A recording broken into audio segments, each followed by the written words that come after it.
আজকে আমরা করলাম কুল মাখা। So hello everyone, welcome back to my channel. আগে আমরা সবাই অপেক্ষা করে থাকতাম যে কবে সরস্বতী পুজো আসবে আর আমরা কুল খেতে পারবো, কিন্তু এখন ছোটবেলার সব কথাই আমাদের মনে স্মৃতি হয়ে থেকে যাচ্ছে। তো কুল মাখা করার জন্য প্রথমে কুলগুলোকে ভালো করে জল দিয়ে ধুয়ে পরিষ্কার করে নিলাম।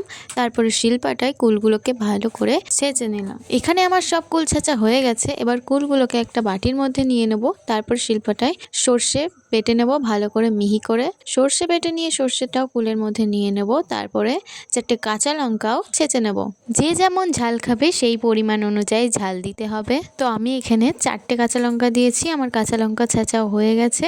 এবার একে একে চিনি, লবণ দিয়ে দেবো ওর ভিতরে। তারপরে দেবো পরিমাণ মতো শুকনো লঙ্কার গুঁড়ো আর দেবো সর্ষের তেল। সমস্ত উপকরণ দেওয়া হয়ে গেলে কুলগুলোকে ভালো করে মেখে নেব। তো এখানে আমার কুল মাখা হয়ে গেছে।